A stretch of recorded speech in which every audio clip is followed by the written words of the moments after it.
Hello and welcome. This is Gunjo Carl. Today we're going to be taking a look at some ships that freak out KSP. Well, that's what they're designed for at any rate.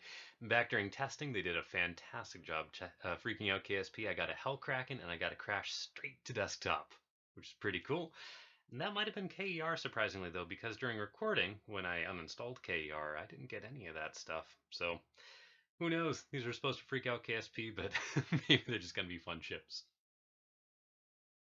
All right, so to kick this thing off, we've got this fellow. Now what you can see is there's about 2,000 nice small parts, and there's these fairings with nothing inside them. When we launch this, KSP has no idea what to do, and so pow!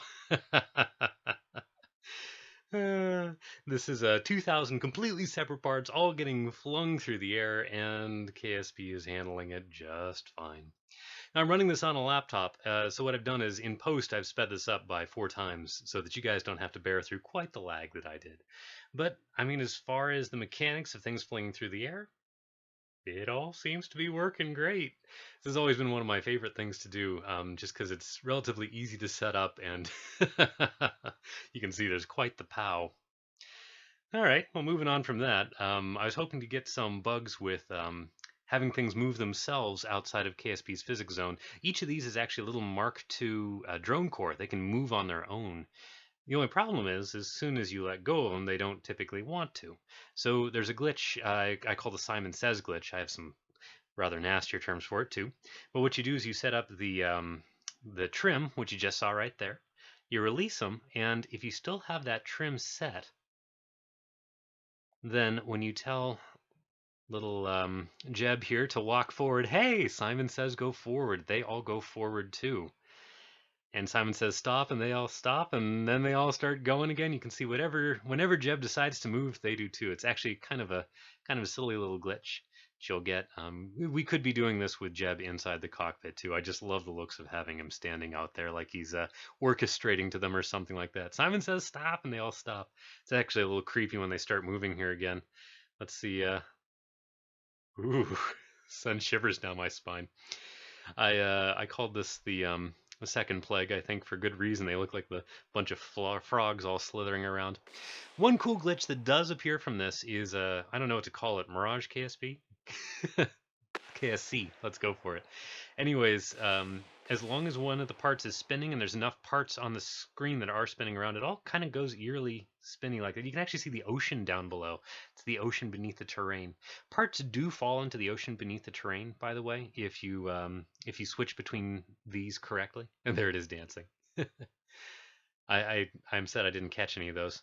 So I got a Hellkraken with this particular ship during my initial testing phase, but I couldn't seem to get it to happen during recording, which is too bad. Let's watch him run amok anyways. Ah, there they go. Ah, that's a hoot. So this is all fine and fun on the ground, but let's send them flying. This is the same glitch going on right here, except in this case, we actually have a squadron of little planes. You can see they'll all turn and do everything in unison, and the hope here was, I don't know, maybe KSP would get freaked out or wouldn't let me save correctly. All the saves work great. All these things work great. I think these are all at 4x speed up as well, just because otherwise it's a little painfully slow to watch. Oh, just look at how they bank like that. I launched the first set into KSC for no particularly good reason. These ones, what you'll see is they'll actually bank down a little bit, so I have them all bank down, or not bank down, they all pitch down in unison. They get really close to the ground, flip it over, and pitch back up, so they go over the berm. I think that's great. So, yeah, you can have your own little squadrons flying by doing that. Again, it's just with a trim. And at the end here, let's dive bomb into the ground. Let's finish this Kerbal style.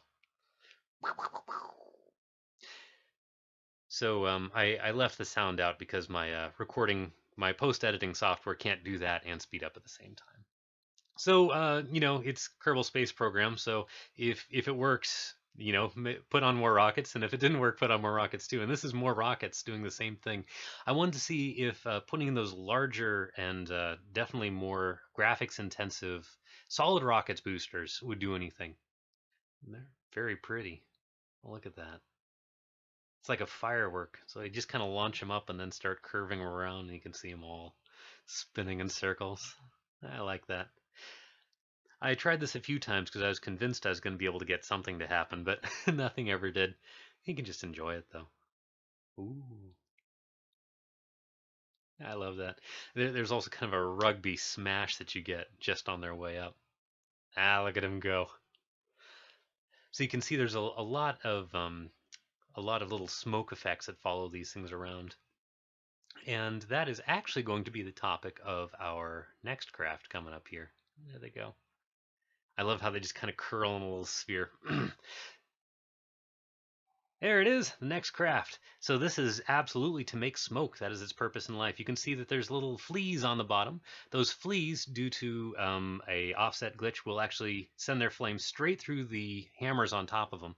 And all these thumpers all the way on top, they don't care one whit about being lit on fire. So they are all fine in this huge whoo flaming pile.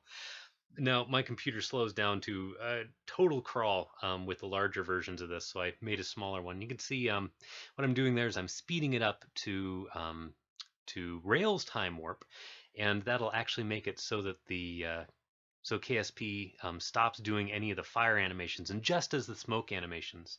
I figure the smoke animations are going to be the most GPU intensive things KSP can do, basically.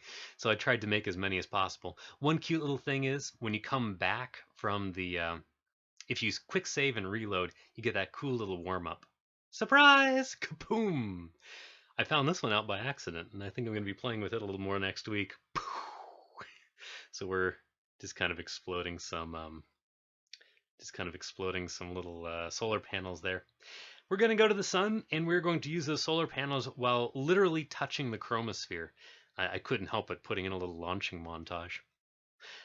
So touching the chromosphere, pretty lethal normally, I gotta say. But there's this cute little trick. You just keep facing the sun exactly like this, and you have to have this very particular setup. This is all no cheats stock. And you can see in there, oh, let's look inside. There's all the batteries. These are all empty batteries, by the way. I'll explain how it works in a moment. All empty batteries. And we're going to open up the solar panels. They're all bound to the same thing, and it's going to fill instantly. Bonk! And nothing ends the world. Take a look at that energy flow. Actually, the energy flow through the solar panels is the same as all of Kerbin will feel. So, yeah, that's pretty big. Nice big solid angle on that one. So you might be wondering why poor little Bob in there isn't automatically igniting. Oh, by the way, if you wanted some explosions, things that get too far away will explode.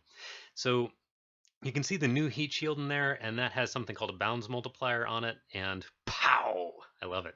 The bounds multiplier, as far as I understand, just gives it a bigger bound for where it absorbs the light, where it casts shadows, and where it actually sucks in the heat is still where it normally is. Doesn't that look cool coming back in? I like that. So as long as you set up things correctly with batteries and this in the right place, you wind up making something that protects itself from the sun as long as it's pointing straight down. You can see it kind of gets a little warm there. Now, some days, the sun has a lot of nice texture on it. It's actually very, very pretty from this close. And on the inside, cute little Easter egg, what you can see is it's the sun from version 0.1. Oh, it's back.